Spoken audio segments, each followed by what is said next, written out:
Assalamualaikum warahmatullahi wabarakatuh, Bapak Ibu dosen. Ini informasi yang saya tambahkan terkait dengan integritas akademik yang katanya itu banyak bermasalah di Indonesia karena ya seperti kita ketahui banyak dosen-dosen yang mungkin tidak memahami apa itu integritas akademik ya. Jadi melalui video ini saya mau menyampaikan bahwasanya pada video ini itu bukan untuk menggurui ya, tetapi untuk memberikan informasi terkait dengan apa yang banyak beredar.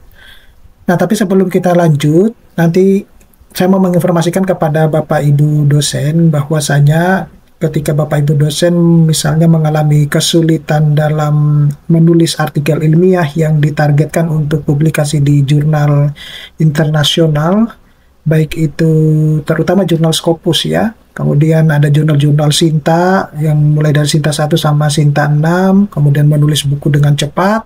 Prosesnya dilakukan dengan artificial intelligence dengan bantuan ChatGPT ya. Bapak Ibu bisa mendownloadnya melalui link yang sudah saya sediakan pada deskripsi dari video saya ini.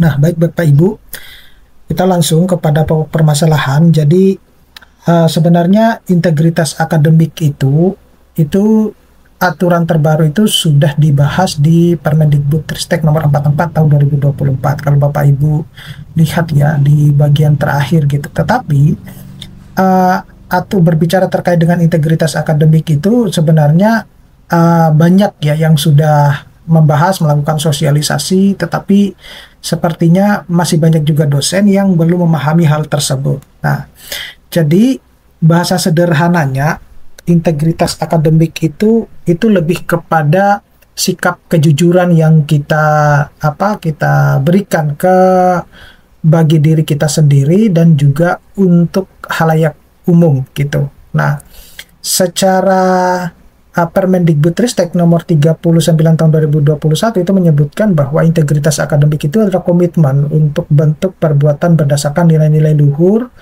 dalam melaksanakan kegiatan tridharma perguruan tinggi ya. Jadi itu ada di pasal 1 angka 1. Nah, nilai integritas akademik itu menghasilkan karya ilmiah meliputi kejujuran, kepercayaan, keadilan, kehormatan, tanggung jawab, dan keteguhan hati. Nah, yang terpenting itu adalah kejujuran Bapak Ibu. Nah, banyak kasus-kasus ya, kalau Bapak Ibu lihat di tahun 2024 kemarin, itu adalah ada sekitar 11 orang ya, profesor di salah satu universitas negeri. Nah, itu baru di universitas negeri. Tapi sebenarnya kalau ditelaah lebih mendalam ya itu banyak sekali ya kejahatan-kejahatan akademik yang sebenarnya itu sudah berlangsung lama ya. Bahkan kalau di platform-platform online itu banyak sekali yang menawarkan ijazah, kemudian penulisan artikel dengan tanda kutip adalah melalui proses perjokian. Nah, ini salah satu bentuk bahwa ketika kita memanfaatkan hal tersebut, maka kita sedang menciderai integritas akademik. Nah, itu seperti itu Bapak Ibu. Nah, jadi kita harap bahwa ketika kita memutuskan untuk menjadi seorang akademisi ya, seorang dosen, maka kita harus memahami ya nilai penting di dalam integritas akademik, karena kita harus bisa menjadi contoh yang baik ya, panutan buat semua orang gitu ya. Jadi bagaimana mungkin kalau misalnya seorang profesor yang dilaluinya dengan cara-cara yang tidak benar, kemudian kita meminta untuk menjadikan beliau sebagai panutan contoh, itu tidak layak gitu ya. Sampah, bisa dikatakan sampah begitu ya. Nah, kemudian ini pelanggaran integritas akademik pasal 10 ayat 1 sampai dengan pasal 6. Jadi saya sedikit bercerita dulu. Kalau di luar negeri itu baik terutama mahasiswa dan dosennya itu dia harus lulus yang namanya kode etik ya, kode etik, baik itu kode etik penelitian, kode etik penulisan akademik maupun kode etik dosen, itu harus lulus. Nah, pengalaman saya waktu kuliah itu untuk bisa mendapatkan dana hibah penelitian ya, dana hibah penelitian nasional di negara tersebut, maka saya harus lulus dulu integritas akademik ini, ya, kode etik gitu. Dan itu juga dijadikan kemudian sebagai syarat untuk ujian disertasi, ya, waktu itu. Nah, isinya pertanyaan-pertanyaannya itu ya, komponen-komponen itu adalah berkaitan dengan fabrikasi, falsifikasi, plagiat, itu ya, kemudian kepengarangan yang tidak sah, ada konflik kepentingan, ya. Nah, kemudian ada pengajuan jamak. Nah, itu adalah sebagian kecil yang dibahas di dalam soal tersebut. Jadi kita diberikan kesempatan untuk belajar beberapa hari, kemudian kita mengambil kursus, ya, berapa jam untuk mempelajari tersebut, karena soal-soalnya adalah yang berkaitan dengan lebih kepada integritas akademik. Nah, jadi sama halnya dengan integritas akademik. Nah, kita belajarnya tentang ini, ya, fabrikasi, falsifikasi, plagiat. Ada, kalau yang di integritas atau kode etik penulisan artikel itu ada juga yang disebut dengan ghost, gift, and then guest authorship, ya, seperti itu. Nah, itu yang sepertinya tidak dibahas di dalam ini, ya. Yang paling berbahaya itu adalah gift authorship. Jadi gift authorship itu dia tidak memiliki kontribusi sama sekali, dia tidak pernah melakukan penelitian atau bahkan tidak tahu penelitian itu seperti apa, tetapi tiba-tiba muncul namanya di dalam artikel tersebut, gitu. Jadi tidak ada sama sekali, itu yang sangat paling berbahaya, gitu. Nah, kejadian-kejadian yang ada di lapangan di Indonesia itu adalah lebih banyak menggunakan ini, ya. Saya tidak membahas yang plagiat, falsifikasi, fabrikasi, dan lain-lainnya, tetapi lebih kepada penggunaan joki, ya. Jadi entah jokinya yang punya data atau si pelaku yang punya data kemudian sisanya dituliskan oleh joki, itu saya belum pernah menemukan jokinya itu kinerjanya seperti apa, gitu. Tetapi banyak teman-teman dosen yang curhat itu sampai mengatakan bahwa kok tidak punya karya tiba-tiba menjadi profesor, gitu, ya. Nah, ini makanya kalau untuk menjadi profesor sebenarnya di Indonesia itu jauh lebih gampang dibandingkan yang di luar negeri, gitu, ya. Karena kalau di luar negeri itu syaratnya adalah bukan hanya Scopus, ya. Kalau Scopus sudah pasti, tetapi untuk menjadi seorang profesor itu kinerjanya itu harus dinilai dari jumlah publikasinya, track recordnya tentunya di ResearchGate, ya, ataupun di Google Scholar. Tetapi yang terpenting itu adalah jurnal yang diterbitkan itu harus masuk dalam kategori SCI, ya, bukan ESCI, bukan Emerging Social Citation Index, tapi Science Citation Index, SCI, ya. Nah, itu harus masuk kategori itu. Jadi kalau di luar kategori itu tentu dia tidak bisa menjadi seorang guru besar. Nah, itu yang terjadi di luar negeri. Tapi kalau di Indonesia, itu yang penting Scopus. Dan kemudian misalnya dalam beberapa tahun ke depan itu akan menjadi discontinue, itu nggak masalah, gitu, ya. Tetapi karena tidak mengetahui jurnal SCI. Nah, kalau jurnal SCI itu adalah jurnal-jurnal kredibel, ya.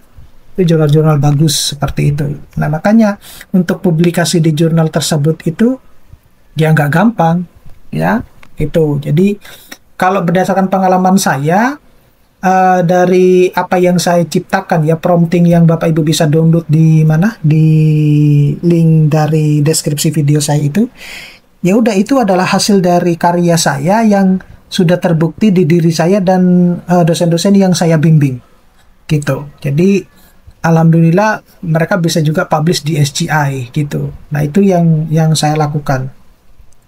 Nah, berikutnya itu adalah pelaporan pelanggaran integritas akademik. Jadi pelaporan pelanggaran integritas akademik ini adalah semua orang itu dapat melaporkan dugaan pelanggaran terhadap nilai integritas akademik dalam pasal 12 ayat 1. Nah, laporan dugaan pelanggaran harus disertai dengan bukti yang relevan, ya, dalam pasal tersebut. Jadi bukan asal menuduh, gitu. Nah, yang pertama itu adalah dugaan pelanggaran yang dilakukan oleh pimpinan perguruan tinggi disampaikan kepada menteri. Itu ada di pasal 12 ayat 3. Kemudian dugaan pelanggaran yang diduga dilakukan oleh sivitas akademik selain pimpinan perguruan tinggi disampaikan kepada pimpinan perguruan tinggi dan ditembuskan kepada Direktorat Jenderal yang membidangi pendidikan tinggi. itu ada di pasal 12 ayat 4 seperti itu. Jadi berbicara tentang integritas akademik itu bukan hanya dosen saja Bapak Ibu ya, tetapi pimpinan juga, karena kita masuk di dalam sivitas akademik ya. Nah, ketika kita berkecimpung di dunia akademik ya dalam kampus, maka kita sudah terjun secara bebas, secara sadar bahwa kita itu adalah bagian dari sivitas akademik. Seperti itu.